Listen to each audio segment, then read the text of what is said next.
Update lang po sa Bluetooth speaker na ginawa ko.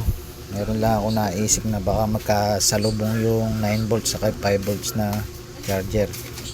Bali ang ginawa ko, nilagyan ko siya ng relay. Bali yan ang connection. Ito na dagdag relay. Para tuwing nakasaksak yung 9 volts na power supply sa kuryente, mag-on ngayon yung relay. Pag on ng relay, kakat naman niya yung 5 volts na papasok sa charger, sa papunta dito sa mainboard. Bale ito siya. Kunwari sasaksak ko sa 220. Ayan, nakasaksak.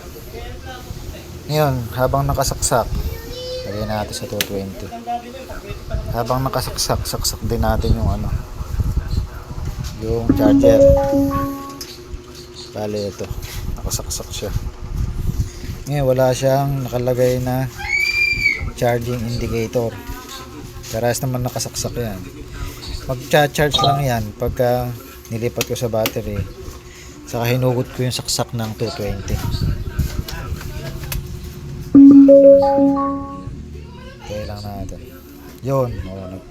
Bali may charge pa kasi yung power supply na 9 volts, kaya delay siya bago mag-on yung makat yung niya, yung sa relay niya.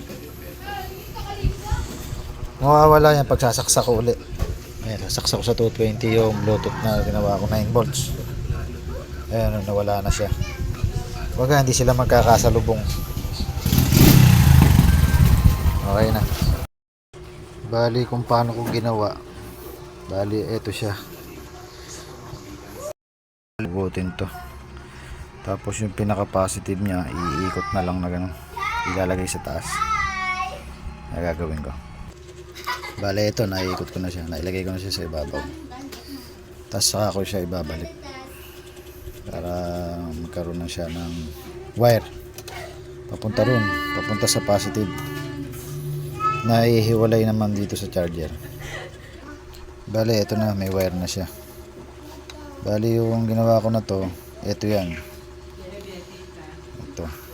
ito to, may wire na to, dadaan sa relay, kasi yung positive naman ng charger dito siya, dito yon yung positive, ito.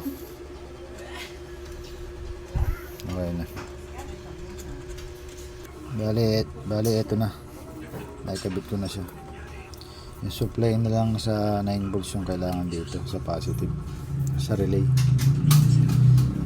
Bali yung pinaka negative ng relay, dito ko na lang siya kinuha sa charging input dito.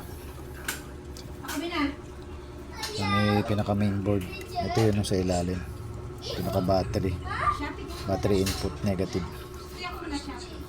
Ayan.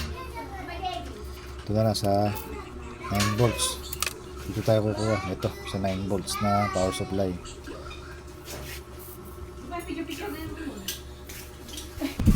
Bale yung connection ng positive ng relay, dito ko na lang din nilagay sa pinaka switch, sa 3-way switch sa supply ng 9 volts. Ito 9 volts.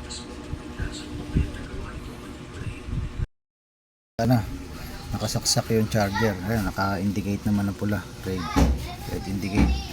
Ngayon pagka isasaksak ko sa 220, kusa siyang mamamatay, kakat na niya yung charge. Matay dahil umandar yung 9 volts. Hindi siya magcha-charge, hindi sila magkakasalubong ng 9 volts saka 5 volts na charger. Okay na.